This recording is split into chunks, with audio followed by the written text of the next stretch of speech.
Hello everybody, welcome to a new video of JMSpeedshop.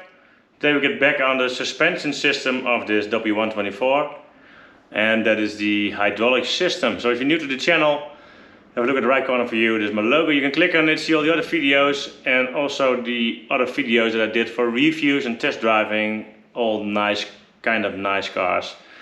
So let's have a look. So the last video I did some hydraulic system in the back of the car, like the valves and lines and that sort of stuff to the suspension struts. Now I've got installed, there is a small, that yellow-red thing. That was a thing that I was waiting for the last 3 months because it was on back order. So what is it and why do I need it? So originally this system is like a copy of R129. So you have hydraulic suspension strut. This is from an R129. That's fully hydraulic. They have hydraulic connection in here. And in the back, these S124s have that standard. So normally there is like a valve block in between that regulates the oil that goes to the back and to the front. Normally you have also these two valves. This is like the regulating valve. This is a self-leveling valve. And I also have that in the back. This actuator, this also in the system of the R129, but it looks different and it's controlled with hydraulics. So it will push the cylinder forward and backward. And that's all controlled by a valve block that's in between. So these valve blocks are very rare and expensive, because the option was only on, it was standard on the SL600, R129, there was an optional thing on the other cars. So it's, people say it's a system that's unreliable, but yeah, I don't really think that is the case, but a lot of things have to do with maintenance of these systems. So I'm not going to use a system that is rare and expensive. I rather use something that I can still buy, and I think that's just a much better choice. So I'm going to do it differently. So these actuators are electronically. I can change them with an actuator controller in the back and in the front. Just with the 12-volt pot meter I can just change them. And that will be later on when I do the electronics in this car. I will show how that works. And then I can adjust every level I want. And I can just make them longer and shorter. And then I just control this level valve. And this level valve is to a standard position, and if I don't put weight in the car, it will level out all the time. So that's just, for me, that's the perfect world. Then to that block. That is a flow control valve, because you only have one pump. So there's one pump in here. There is a connection in the outside position here. This is for the steering. So this will go to the steering box over there, and then have a return line. So there is something behind it. So if you don't have a station wagon or self-leveling suspension in the back, you don't have this pump that's on the back. So this is the pump for the self-leveling suspension. So normally, if you have this system, you also have this tank. This is from a W210 system. Same as this system is from a W210, but this is an engine from an S-Class, but it doesn't make any difference because of 430 in a W210 has the same system. So that doesn't make any difference. So this is the feed line of oil goes in there, and then in the pump it will separate, getting oil to the front pump steering box and the back pump for the self-leveling suspension. So normally it has only one line that's going to the back and feeds this valve, because I don't know for sure, but I have to look in the paper. You got an intake and a return, and then the return goes back to the tank. And if you need oil, the valve will go open and it will feed one wheel or the other wheel, or the left shock or the right shock, or the way around. If you have, for example, this car is level and you put weight in the back, it will drop. But you only need oil pressure in the back. So for example, only this system needs oil and not the front. This system is always, if you don't have anything to do with your self-leveling suspension, you don't need oil, it's always pumping over the return line, so pressureless pumping over the return line. So if you need pressure in the front and you have no pressure in the back, all the oil will go to the side where there's no pressure. So you will never get oil pressure in the front if there is no pressure needed in the back. So how does this thing work? There is like a gear in here, and there's another gear in here with a shaft. And with this oil pressure you turn this shaft. So there will always be 50% oil on this side and 50% oil on this side. If there is pressure or not, it will divide the flow in two. So it will divide not only the flow in two, but also the pressure. So if I don't have pressure in here, then I still can create pressure in here. So I have to test this, because normally you need not a pressure differential that's higher than a certain level. So we will see how good it will work. But this is the only solution to get it working correctly. Now, are there different flow dividers in the hydraulic world? But most of them start with 1 liter a minute, and this system is smaller than 1 liter a minute. So this component can do less than that. So that's the best explanation I can give up till this point. The rest I need to show you when it's working, and then I can also test it and have a look if it works like I want it to be. So yeah, so the thing that I need to do is now connect the output ports of this flow divider to the front and to the back. So feed lines need to be put in. So in the front it's just very short, in the back it's just a little bit longer. I have to put them underneath the car to the self-leveling valve in the back. And I also have to put the return line in, and I have to connect the return line of the steering pump with the return line of the front and the back suspension. I have a small adapter for that. And then I want to make a cooler in front of here. I want to run the line up here and make a small steering pump cooler, and then back. Because originally these are on here. And yeah, is the oil getting hot? I don't know, we will see, but originally it was also on there. But what's strange is if you look in the parts from a W210, the station wagon, the S210, you also have the option not having a steering cooler. So I don't know why some versions have a steering oil cooler or not. But yeah, so I never checked the temperature of a steering oil before. So there's no sensors on it, so I don't know how crucial it will be. But of course there's a lot of happening with this oil flowing through lines, so it will create heat for sure. So, and we don't want to have oil of like over 100 degrees and deteriorating the oil, so we don't want that. So I'm now in here, so why not do it? So for the return line I have 12 millimeters hydraulic line. The wall thickness is more than needed. It's like 2 millimeters wall thickness, but yeah, that's the best. The quality is good, but you also can use 1 millimeter wall thickness or less. And I got 10 millimeters hydraulic line that is 1.5 mil thickness, and that's good enough for 220 bars, because this pump, I think the maximum max out is like 180 bars or something, this system. So let's start. So hardline is connected over there. You can see the copper colored one. Yeah, it's a conifer line. Runs over here, over the top. It's the second one. This is the brake line. So it's going completely to the front. Over here, in there, I will show you. So this is the line that feeds the back. So it goes in one side of the pump. Let's get a feed from here. So that's all connected. So the front one is over here. Feed line over here goes down, and the feed is over there. So that's all connected now.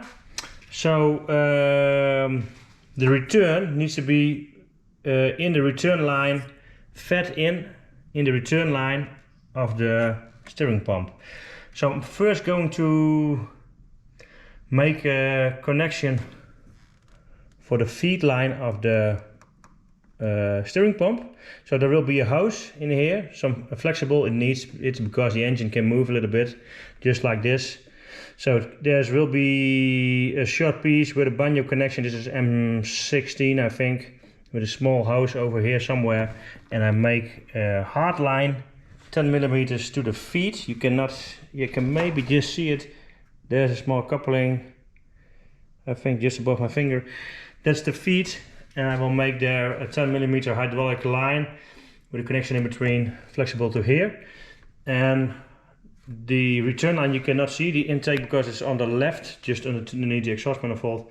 There will be a hardline return, and there will be a weld in of 2 connections, and this will be like this. So this is like a connection. This will be then the return line of the rear and front suspension. So there will be two. One will be in here somewhere in here, and then will maybe somewhere down there. I have to have a look where I'm going to position them. Then the return will be in here, and there's a little bit of an edge in it, so it will take the oil with it and will not be the fluid flow will not be against the fluid flow of this small connection. So it will help it a little bit to get the flow correct. So that's the plan. So this is a 1/4 inch line. The line here is a 1/4, so that's 6.35 mil. And in here it is, and return is 12 millimeters. The feed line is 10. So first going to do the feed line to the steering pump, and then going to do the return line. So let's start. So small updates. Started with the pressure line from the pump. So it's in here, underneath my finger. M16 banjo connection in the pump. Normally there is like an, flat connection originally, but yeah, that's an automotive connection. This is an industrial connection. So to a hose, to a 10 millimeter feed line, and it goes in the pump. I think you can just see the connection at my finger over there. So that's connected. So the only thing I need to do is the return line. So the return line from the hydraulic suspension, that's the last bit. So I got a return line over here, of course, that's here, and the other one is coming from the back. So yeah, so going to have a look. I'm going to do that.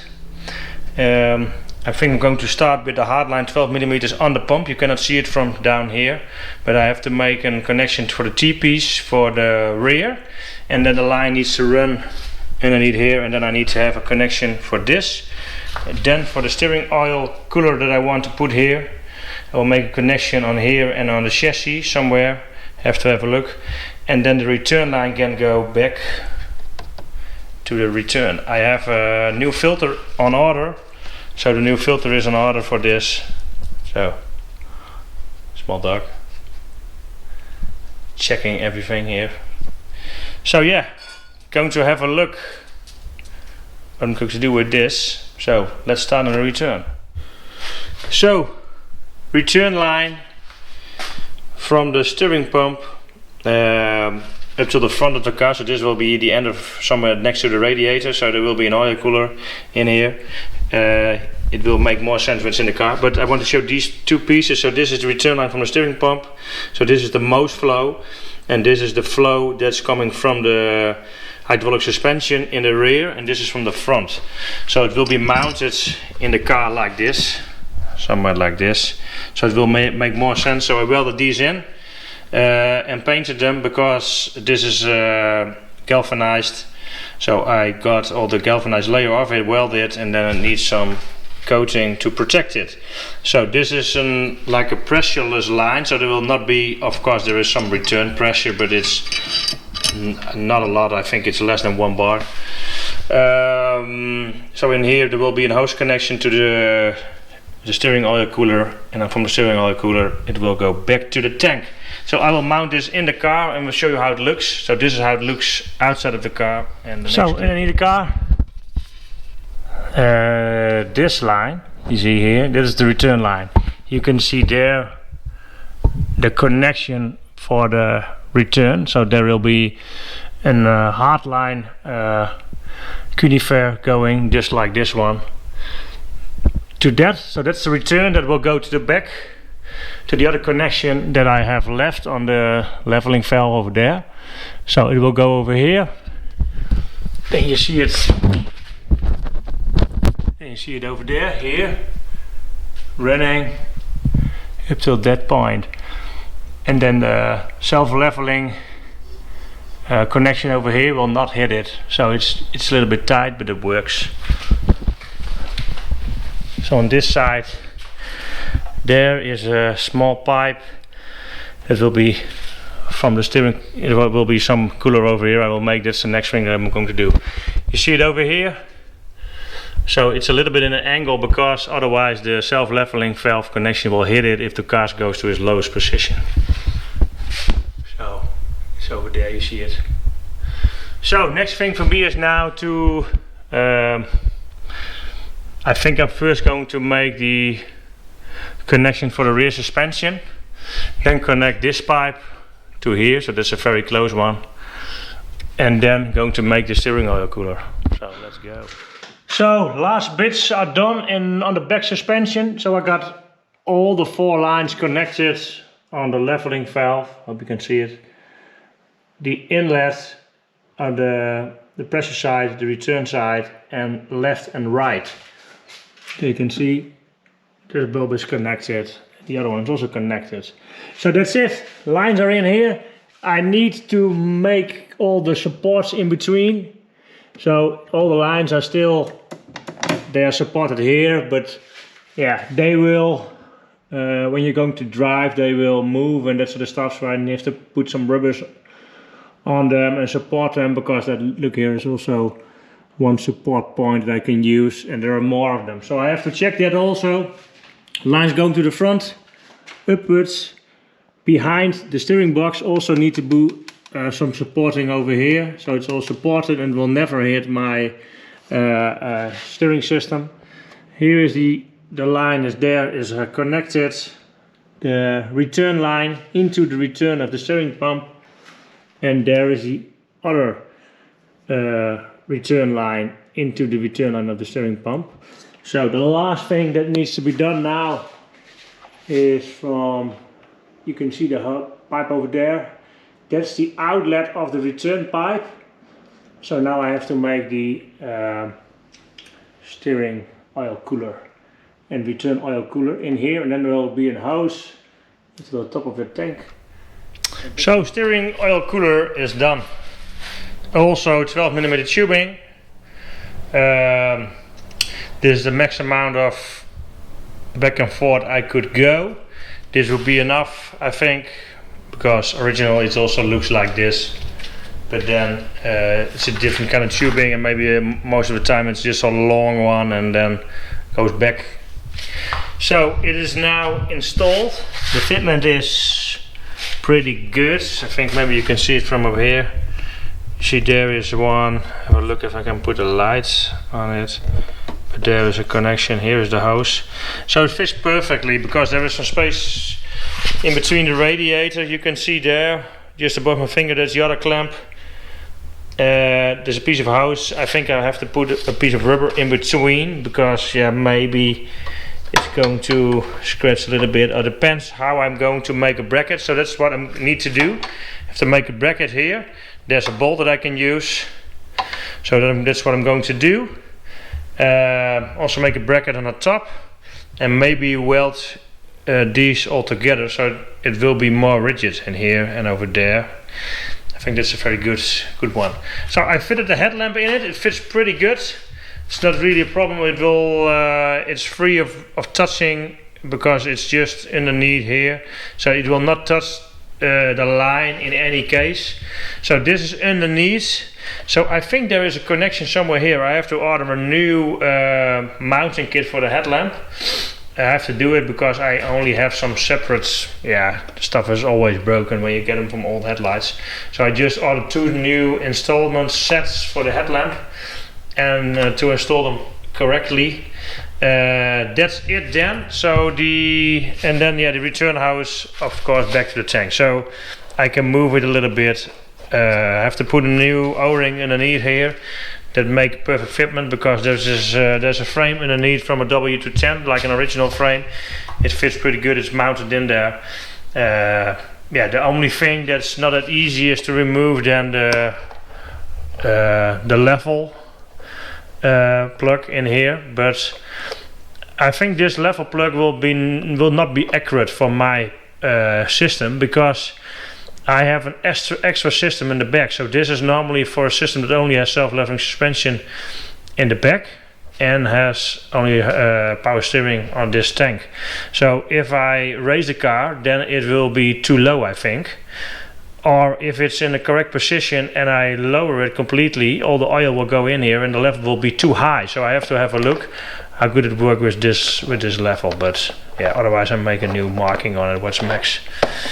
So I ordered a new filter. I will get that soon, and then I can fill up the system. So everything is in place. It looks a little bit crowded in here. It does not only look like it, it is the case. So everything is in place and it's not touching. The only thing, I hope you can see it, but down there is the exhaust clamp is just touching my return line from the steering from the steering pump, or the steering box, the return line. So I'm going to have that clamp needs to be loosened up and move a centimeter or so downwards, and then it will not touch. So for the rest, everything is in. Everything is in a good position. Everything is mounted perfect like I want it. The only thing I need to do, and I'm going to do that off camera, is to get all the brackets done. So this is just in a position that it's okay. Also going to place brackets on all the lines that I installed, and I think I need a bracket. Sometimes it's not really needed. I have already a bracket over here. This one is already in, so that's very good. And there is the other line from the return line needs to have a bracket. Maybe this one, have to have a look. It's not really moving, but I just have to have a look. This one can use a bracket over here. Maybe I'm also going to do that kind of stuff. So yeah, that's it then for this video. So it always takes longer than you want. It was a lot of work to do this hydraulic system. So now it's fingers crossed, nothing is leaking and everything works like I want it. So in the next video I'm going to fill up the system. The front suspension I already tested, so I'm sure that one is working. The back system, I never tested it before. So what I'm going to do in the next video is fill up the system and try to manually turn the steering pump, just with a drill bit or something. I have to have a look how I'm going to do it. Maybe I have to remove the radiator, but I don't hope so, because I have to get everything out again, the intake pipe and that sort of stuff. But yeah, if it's needed, it's needed. I'm going to have a look, I'm going to do that. And then we're going to test the system, steering system, get all the air out, get it in the front tested, and then in the rear, so the car will be on its wheels in the next video. So that will be a pretty cool view, I think, and we can see how low it will go. I don't put the springs in there yet, because I can test it without springs, no problem, because the car is almost empty. In the front I already tested it, it's no problem. So if there are any questions, leave some comments below. Also in the right corner of my logo you can click and see all the other videos. Have a look on my website, JMSpeedshop.com. If there are any questions, just ask. Thanks for watching and see you with the next one. Bye bye.